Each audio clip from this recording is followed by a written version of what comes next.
Hello again, scholars. In the previous videos that you've watched and texts that you have read, you have seen how to solve one-step equations. Now, the mathematic properties behind it weren't necessarily as explicitly described. So what this video is going to show you is the properties of mathematics that allow us to solve the equations the way that we solve them. So we'll start off in the top left, the subtraction property of equality. I'd like you to pause the video and go ahead and try to solve that question all by yourself. Okay, so using the subtraction property of equality, what we can do to this equation to get x by itself, which is what we're trying to do when we solve an equation, is we can take that plus 5 and we could subtract 5 from both sides. So I just simply need to say minus 5 on one side of the equation and minus 5 on the other. Now what that does is it actually cancels out the 5 on the left side. 5 minus 5 is 0, which is essentially nothing. So there's just an x left over on the left side. And on the right side, we have 3 minus 5, so that will give us, following our integer rules, negative 2. Going on to the next one, the addition property of equality. I'd like you to go ahead and pause the video. Try to do that one on your own. Okay, so after you try to isolate the x, try to get the x by itself, most of you did the right thing. You said, well, I need to add 6 to get rid of that minus 6. And what I do to one side of the equation, I must do to the other.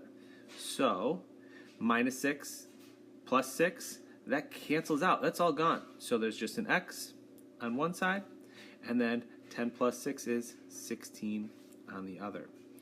In previous videos, you saw that you can always check your answer. So take your answer, put it into the original equation, and make sure that it works. And in each case, that does.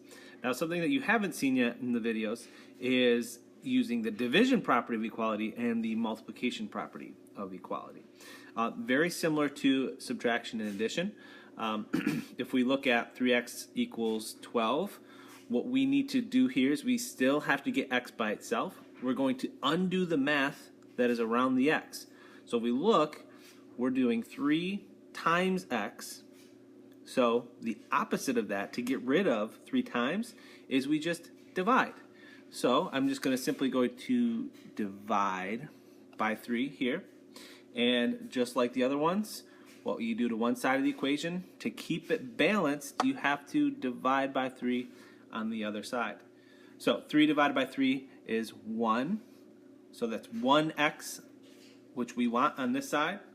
And that is going to equal 4 on this side. And finally, the multiplication property of equality, which says if you multiply both sides of an equation by the same number, it should still be equal. If you go back to the teeter-totter example from the previous video, if you double the weight on one side of the teeter-totter and you double the weight on the other side of the teeter-totter, it will still be the same. So if we have x divided by 4, the opposite of 4 is times 4. But what we do to one side, we have to do to the other to maintain that balance. We want it to be equal still. We want that teeter-totter to be equal. So if I have a times 4 and a divide by 4, that will be canceled out to 1. 4 divided by 4 is just 1. So that leaves me with 1x on the left side. And on the right side, 2 times 4 is 8.